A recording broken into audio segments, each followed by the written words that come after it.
Hello, and welcome to a special edition of T2RL Talks. Ahead of the T2RLEngage conference, which will be taking place in London in September, we're planning to have a short series of introductory talks to some of the subjects that we'll be covering in the conference.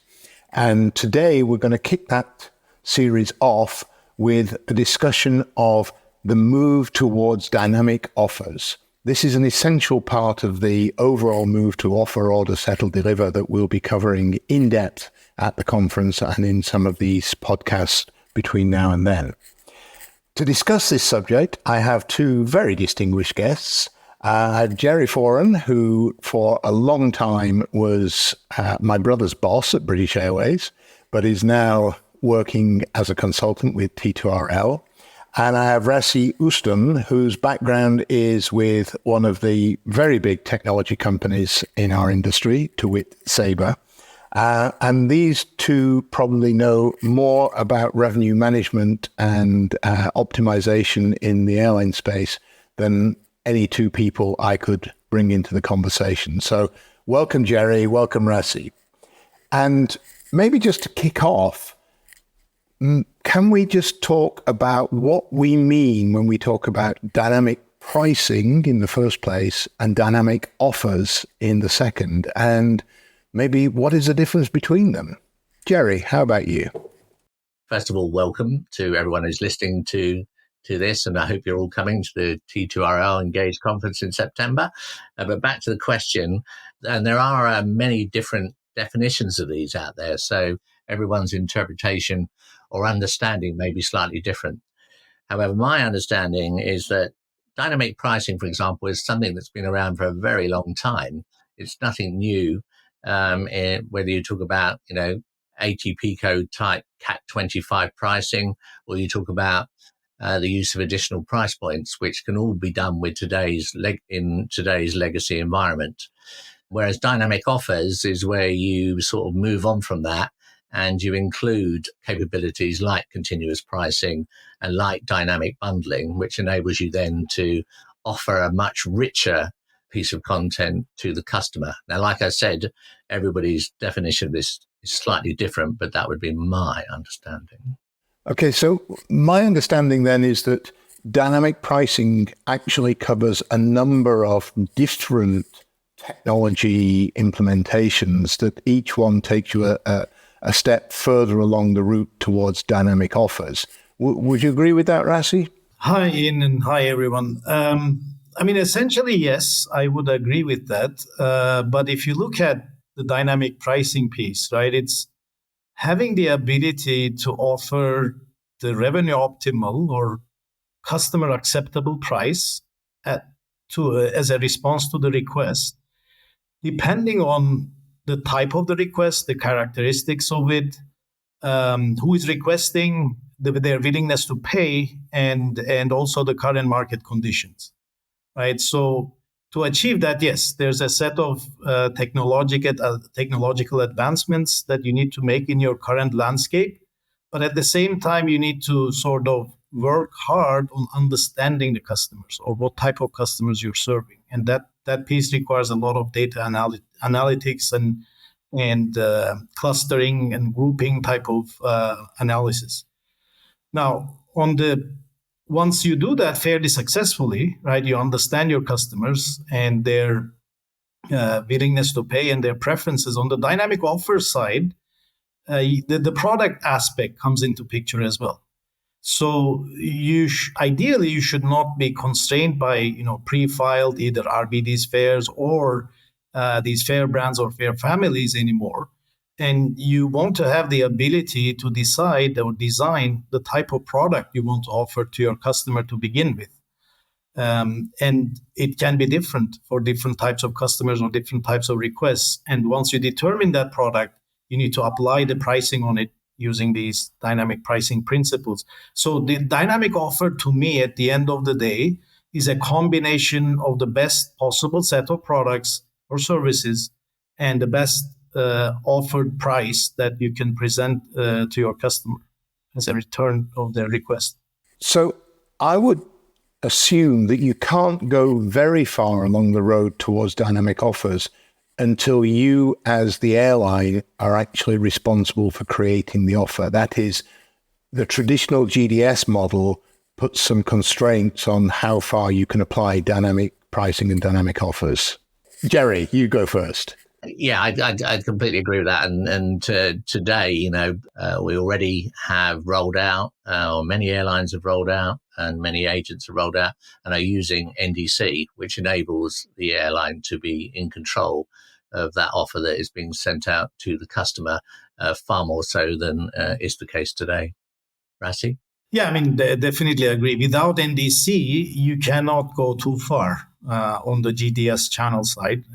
Without NDC, the best you can do is just to adjust your RBD level availability through usual EDIFACT distribution method, and maybe once a while update your ancillary prices and publish this up. NDC is really a key point. If you want to sell through GDS and also apply your dynamic pricing principles and practices, it's a key requirement. And we know this has been slow so far due to various issues around NDC and the capabilities surrounding NDC. But it's a fact that the airlines will need to work with their GDS partners and travel agencies to make it a reality. At T2RL, we have not joined some of our friends and colleagues around the industry in claiming anything about the death of the GDS, but it does imply a change in role for the GDS as we go to a world of dynamic offers where airlines are creating their own offers. The GDS role as an aggregator becomes more significant, and less significant is its role of actually creating offers from schedules, fares, availability, and putting them all together. So that is a big change. And do we have any evidence that the GDSs are embracing this yet, Jerry? Yeah, absolutely. I think we do. Although it's been a long time coming. If you think about when NDC first started, it's taken a long time for the GDSs themselves to come on board with this. But now they're all introducing their version of NDC, enabling NDC, Sabre, Travelport, and certainly Amadeus. So they are on board with it, and I think they understand the model that has existed previously is not going to exist going forward, and they're going to have to develop other capabilities and other applications for airline customers of theirs as we move forward. So I think they certainly understand it, and they put themselves in a place to be able to deliver it, albeit somewhat later than maybe we originally hoped for. Okay, and I think that's right. And I think the fact that we see a future for the GDSs with this evolution, I think is quite important. There's been a lot of careless talk about the end of the GDS model, and I don't think it is ending. I think it's evolving and changing into something a little different. Rasih, would you agree with that? I agree. Definitely the case. And I do agree that they acknowledge it and they're working on it. But as Jerry said, much slower than expected. What I don't see GDS is doing is playing a leading role in this NDC change, right? Being more proactive, resolving issues faster, and being proactively offering this NDC connectivity to airlines and working harder with them to make it a reality. That's where they're lacking some speed.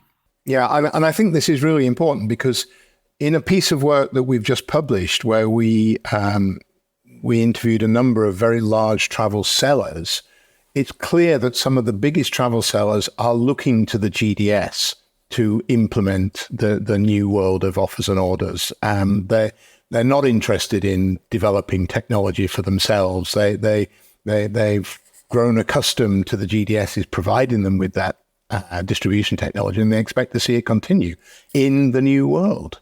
Thinking about why airlines want to do this, why are they moving towards dynamic pricing and dynamic offers? Clearly, it's a revenue enhancement play. Do we have any examples yet of airlines being successful and seeing revenue enhanced through the application of dynamic pricing principles? Jerry, you've been around this business for a long time. Are you seeing anyone actually making this work yet? Well, I could say that certainly my previous employer, British Airways, has certainly gone down the road of dynamic pricing, again using existing legacy systems to provide, for example, additional price points, which is really the first step, and only providing those additional price points through the NDC channel. So, and because it's virtually impossible or without great risk or great cost to implement that kind of pricing in the existing GDS construct. So, yes, absolutely. And British Airways is one of many who've already been trying this out, both in using legacy capability that we have today and moving into the new capabilities that are slowly becoming available. Okay. The other big example that's been in the news somewhat this year is United Airlines, which is now stating publicly that pretty much all of its offers are now being created dynamically. Interestingly enough, though, United has been very, very forthright in saying that a dynamic price will never be higher than the previous fixed price. So it's always going to be the same or lower. And I think that's probably important to drive acceptance of it, both in consumer channel, in direct consumer channels, and also with some of the travel intermediaries. Rasih, are there other examples around that you can think of where airlines have successfully implemented dynamic pricing or offers? Lufthansa is one example in Europe. They recently announced that they are doing dynamic and continuous pricing as a whole group.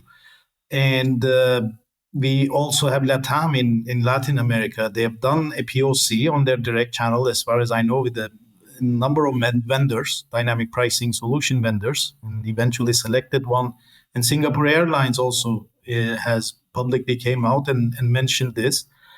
That they are doing dynamic pricing on their direct and NDC channel. I mean, across all these airlines we mentioned here, Ian, I think there are two common points. One is that they are doing this on their direct and NDC channel. And two is what you just mentioned. They are designing or configuring their solutions such that the dynamic prices distributed through direct and NDC channels are always at least as good or better than the traditional legacy channels, right? So I think this is important from channel shift perspective and pushing the entire, their customers and industry towards order environment. I could guess that probably they're doing this through RBD availability on the legacy channel, making sure the price that represents is not worse at all than what the airline, the customers would get on the direct and NDC channel. So basically moving the customers to the other two channels where they can dynamically price and continuously make offers. We've brought up some examples from all regions of the world. We've brought up, a couple of big European carriers, some US carriers, some Asian carriers. These are all basically tier one airlines. Do we see any evidence yet that the ability to do dynamic pricing is kind of moving down the food chain at all? Are the tier 2, 3, 4 airlines able to access these capabilities yet? And I suppose by that, I mean, are there vendors out there who are going to sell you this capability in an easily consumable way? Rasih, are there any doing that yet? Airlines interested, definitely yes. And they're asking for it, and they're trying to explore the field, right, and what is available. In terms of vendors, I mean, the usual big vendors like Amadeus, Sabre, Pros have gone out there, introduced their products, dynamic pricing products into the market, and they have also basically announced launch customers for their products as well and the benefits that they're observing. In terms of technical difficulties, it's going to depend on how much an airline is prepared to consume this change. There are some technical implications and also some business process changes that come with it. So the solutions are fairly well designed, I believe, and they can give you good optimal prices that you can put out there But to make it a reality, you need to go through both technology change and a business process change. And that's the tough part for airlines to consume at this stage. However, I do see this increasingly becoming a hot topic, so to speak, for the tier 2 carriers, as you mentioned, because looking at the tier 1 carriers and the benefits they're basically explaining to the market, it definitely is a good area that the other carriers will want to move into. Okay, I'm really glad that you mentioned business process change, partly because it's important and partly because it's another subject that we will very definitely be tackling at the T2RLEngage conference in September. Yes. We've already got some thoughts as to how we will present that. I just want to touch on one last area while we're in this conversation, and that is, at what point in your evolution do you really have to move away from PNRs, tickets, EMDs, into a world of full-blown retail orders in order to get the maximum benefit from dynamic offers? My sense is that such a point will exist, but I'm not quite sure I know how far you can go without it. What do you think, Jerry? I think it's going to vary by carrier and market potentially, but it's absolutely true in what you say. I don't think you'll ever achieve the full value and benefit of offers without having an order management system and moving away from that P&R structure. And particularly if you want to create, and you're talking about creating, dynamic offers, which include bundles. And in order for real benefit to be gained and for these offers to be more creative, more customer-centric, more appealing to the customer, it's going to be necessary to understand exactly whether that offer was delivered or not.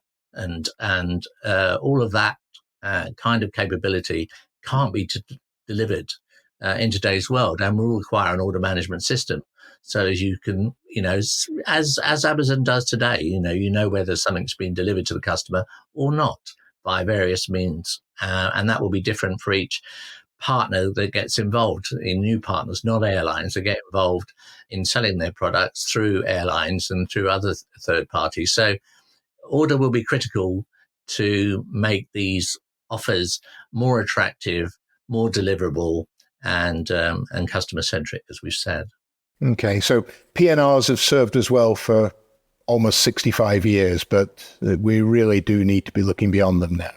Would you agree with that, Rasih? Yes. I mean, they're just simply not equipped with capabilities to support the dynamic bundling, product or customer-centric product definitions, etc., as Jerry was mentioning. And, one of the biggest benefits of offers and orders is that you want to be able to offer the best product to the best customers at the best price and time, right? And I think that's the best. And order management is going to be the ideal way, finally, you can achieve this. Okay. So we've really just scratched the surface of this subject, and I knew that we would only be able to scratch the surface of this subject. To continue the discussion and join in with the discussion, I really hope that anyone who's listening to this podcast will be able to join us in London for T2RLEngage 2024, which takes place in late September at the QE2 Conference Centre in Westminster. The three of us will certainly be there, and we're very much looking forward to seeing all of you there, and also to introducing the next of these T2RL Talk specials on the conference agenda in a few weeks' time. So thank you very much for listening, and we hope to see you in September.